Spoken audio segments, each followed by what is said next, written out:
Let's see if I can get this on video, right? Okay. Now I'm tongue switching or I'm puckering on hole 1. I'll show you why. So I want to maybe make the hole 1 a bit more responsive. And so, right, so if this works, right, when I say a bit more responsive, right, basically, look, I can do a clean hole 1. That's tongue switching. That's pucker. So I'm not doing it. I'm not trying to make it better because it don't sound right. Or, you know, it's not like I'm going, I can't get a hole 1, what's going on? I need to open it up to make it sound better. Anything like that. Harmonicas do not work like that. It's a case of when you've got it sounding clean, and then what I want to do is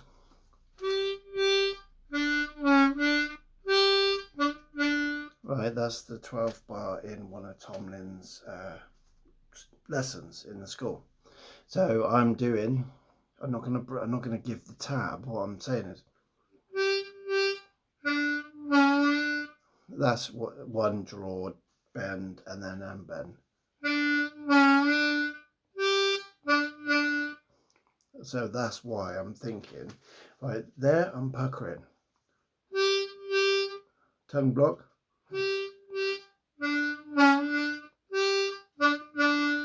But I'm puckering hole 1. Now if I go and tongue switch 1 and 2. See, this is where I sometimes have a lack of sort of control. Okay, so now maybe some of you guys, if certain people watch this now, they say, well, clearly it's your embouchure because that's how I can do it, pucker. So if I do the embouchure correctly, can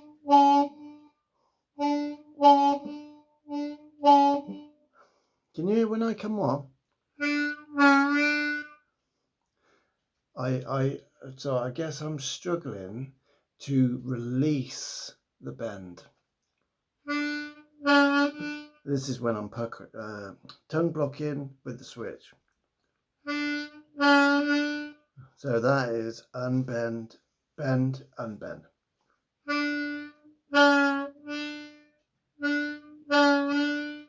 But still, right, it's not just that, right? The reason why I'm just going to have a quick look at it inside is because 2, 3, I get the feeling that even with the pucker, it's quite airy. Now don't get me wrong, I've had this harmonica for some years, or a year or more at least, and it's a beautiful harp, but I've recently been using the 1 hole draw bend more so lately. So right, so this is not for the beginner who, like, I just made a video saying why beginners shouldn't be just doing this and just trying to do it, trying to gap without opening the harmonica. This is not for the beginner. This isn't sort of saying you should copy what I'm doing instead of doing what I told you not to do. It's not like that. If you can't play single notes, if you can't play a major scale, if you can't play a tune, then don't do what I'm doing. If you haven't had a harmonica for some months, sorry, like if you're still new to harmonica and you've not even got past like 3 or 4 or 5 months of playing clean single notes, then I would say don't bother with all this stuff. But I did. So anyway, right. So right, So this is upright. I know it's upright because there's my sticker. That's the way I would hold it if I was playing it normal. That's the end of there. Right, they're the draw reeds. They hang down.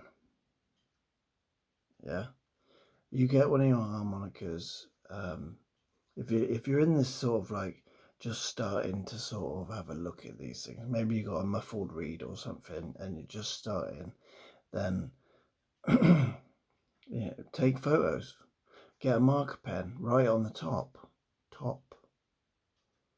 right on the bottom. But also, look, see there? Look at the blow reeds. They are inside the harmonica, hanging down. They don't literally hang, but what I'm saying is there's the plate and the bit of wood is the reed. Yeah? And that's the same for the blow reed and the draw reed. It's the reed is underneath the plate, if that makes sense, right? So I am literally going and right. These are steel reeds, steel plates, steel reeds, as far as I know. Seydel Session Steel in C. Okay, so they're durable. So I would not like. That's why I made that video. I would warn anyone against doing this with brass reeds. The guys who do it, they're pros. They've been using harmonicas for decades. Okay, so right, when you bend, so because remember that's what I'm trying to do is just make the bend, make that hole. So this is me. This is what I do, right? I get a harmonica, right? I haven't bought a new one for ages, but let's say I've got a new harmonica. Now, I do not open it the first day or two. I try and play it. I just make good of it, you know what I mean? Certain harmonicas do not need opening, as far as I'm concerned, like Hohner Rockets and the Special 20s. For me, I don't need to open. If I bought a new one of those two tomorrow, I wouldn't need to open it. I wouldn't bother. I have in the past, but I wouldn't bother now. Yeah, because I can bend on the jaws. With them harmonicas, I wouldn't bother opening. But with the Session Steel, sometimes a little bit. Some need a bit of attention. Right, so if you know anything about bending, right, it's not the draw reed that creates the draw bend. It's the blow reed. Yeah, so you draw straight draw note. And then when you start to create the shape in your mouth, it then activates the blow reed, which then creates the flat noise, I suppose. It flattens the note. And there you go, there you have it, right? So when it comes to gapping, in my limited understanding, you want the draw reed. You want the gap to be right. Let's say there's your reed plate and there's your reed. Yeah, you want the gap to be as closed as possible, or you want it to be more closed than it is if it's an airy. So so there's your reed plate and there's your reed. Right, it's pivoted there. Pivot like a screw, yeah. There's your reed. Right, airy harp, less airy. Yeah? You go too far and it mutes. But let's say there's your airy harp, right? And then you stroke it, you stroke it, stroke it, stroke it. It should never be that big, really. That's an exaggeration. But then eventually you get it to like that. Yeah? Where there's still a gap. It's still like this, but not as much. And because I know, the thing is, I know this harmonica, okay, I know it. I've spent a lot of time with this harmonica, and also with the steel reeds. So from the there's your rivet. It's holding the reed in place. And because I've probably already worked on this reed a little bit, when I say worked on it, I've just closed the cap a little bit. I've probably embossed the reed slot as well, but let's not go down that road. All I want to do really is just make sure, just get it, maybe get it gapped a little bit tighter. So now I'm stroking the I'm going like wood. I'm going along the grain from the rivet, gently pushing, stroking from the rivet, gently stroking down towards me. I'm really not pushing it. It's not going to bend it. It's not going to crease it. It's not going to and because it's not going to do anything probably, but I'm still airing towards gentle. Yeah, because it's one of those things like gentle. Oh, I'm getting frustrated. It's not doing, and then sort of like, you've gone too far maybe. So for me, this is my experience. I'm always erring upon the caution. Therefore, I'm not going to go too far. I'm always going to move towards my goal, even if it sort of like takes me another year, 6 months or whatever, because I'm moving towards that goal. I could already bend it anyway. So that was the draw reed. I just stroked it down a little bit. Now you got the blow reed, right?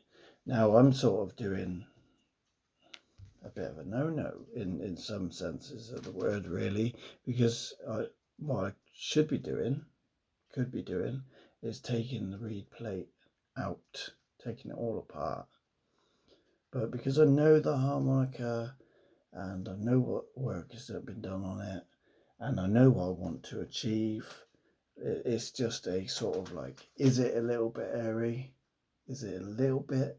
And I wanted to say that actually, right? Let's say airiness is like 1 to 10, yeah, and I want to make that a bit better. Well, because it's a decent harmonica, it's already been cured, like 7 of those 10, right? So there's 3 more left. So I just want to move towards it. So now I want to move towards the 8. Or it's a bit like I've already done it up to the 8. Now I want to do it a bit more up to the 8. I have not opened this harmonica up for months because on all the other holes it's fine, right?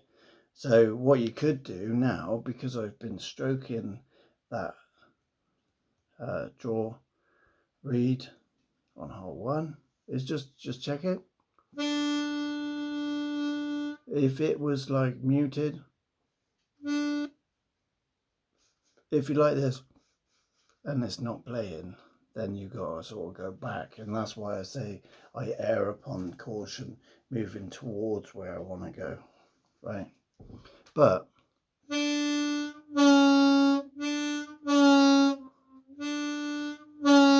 now I don't know, it could sort of be a bit like psychosomatic. I've moved that a bit, therefore it feels a lot better. It might be because I haven't got the cover plates on. My lips are closer. Everything of me is closer to that reed. So when I put the covers back on, it might not have been. And that was a pucker. That was a pucker bend.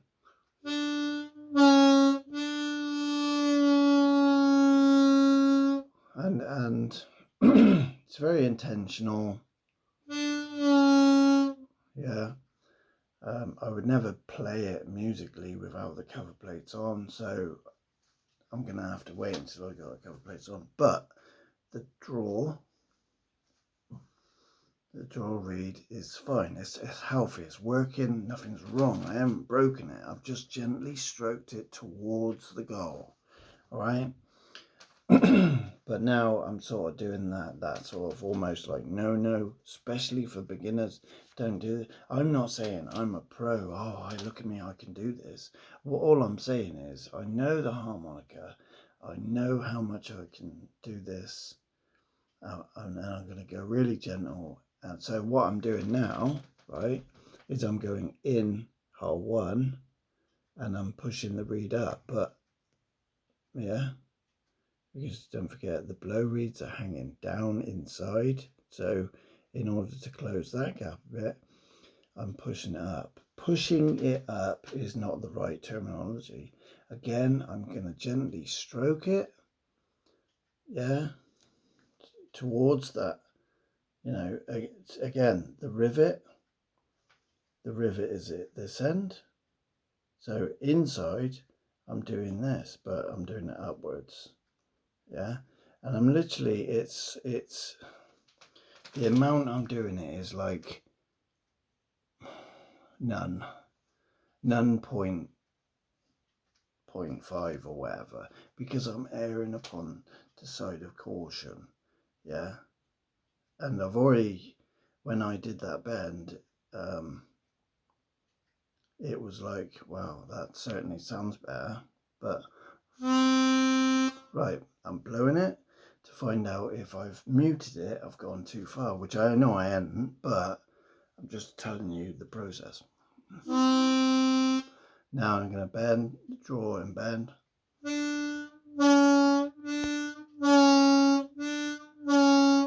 And because I want to err on the side of caution, move towards my goal, I'm just going to leave it at that.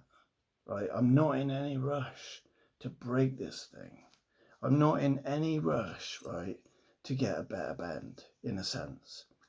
The bend I got is fine, right? When it comes to tongue switching, it's probably just my embouchure. I'm not doing it enough, yeah? And then there's some days where I'm like, forget it.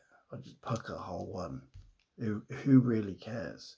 Like, but when it comes, like, I play, I practice, play it, enjoy it. D Ford's Dream.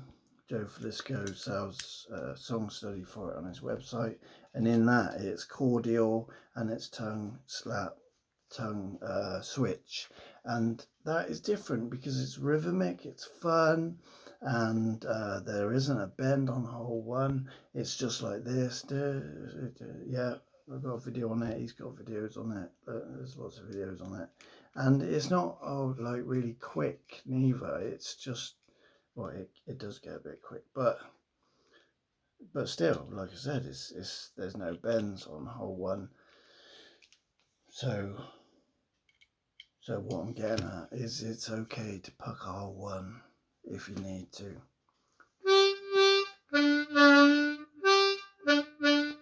And see what, that was tongue switching. See what also might have happened over time, like the harmonica might just need cleaning.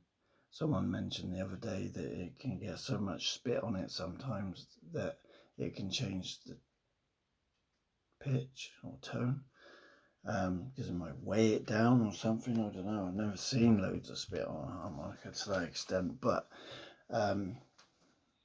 yeah. So I'm going to clean it the weekend, because, and I've made a little video on that. Sometimes I think, especially in these groups, people talk about cleaning harmonicas too often, maybe, or they talk about cleaning harmonicas, but and then you get a flurry of opinions and what's best and what people do and all that. But then what sometimes people might, what isn't said is the more helpful thing. The question, do you really need to clean it? You know, it's not like your best Nike trainers that you want to keep really posh to impress people, or your school shoes or wedding shoes or something like that. This is a practical thing. It's like your car, isn't it? You don't take the brakes apart and clean them every day, do you? It's practical.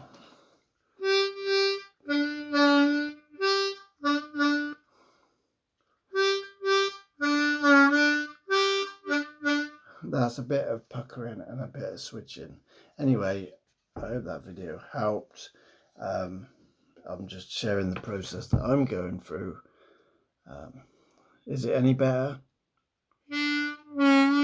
This is what I've done in my journey is, and this ain't what the pros do. A customizer would open up a harmonica at your request and he would customize every reed. Well, unless you was to say just that or that or, but he'd probably think, what you on about, sort of thing. But this is what I do, you know. What I do is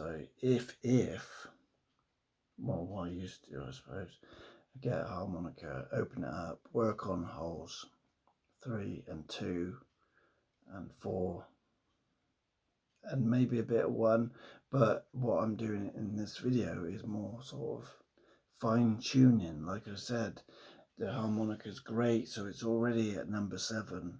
So, and the work that I've done to it over the last year or 2 years has brought it up to a number 8.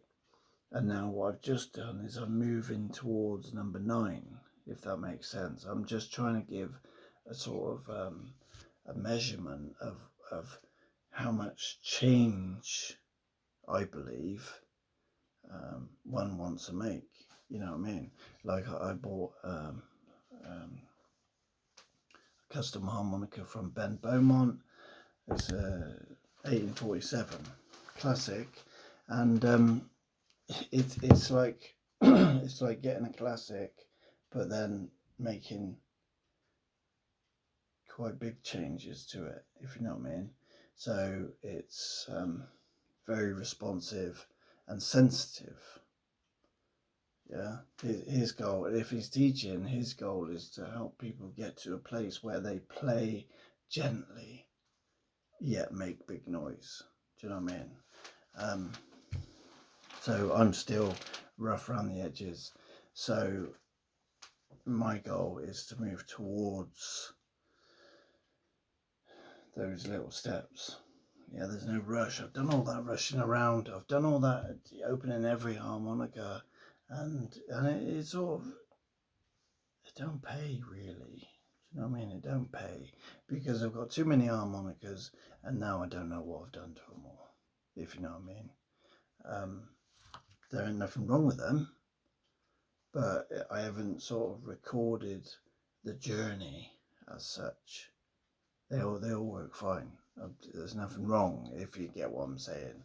But say with this harmonica, for instance, sort of the journey is more practical as opposed to just making it better all over. Just make it better. Do you know what I mean? This is more practical. I'm working on hole 1 because the song study is asking me, to perform, if you know what I mean, to do it. So that's then making me think about hole 1, not just what it sounds like, not just what the embouchure and all that, but also what's the reed doing, what's the gapping like. So I hope this helps someone.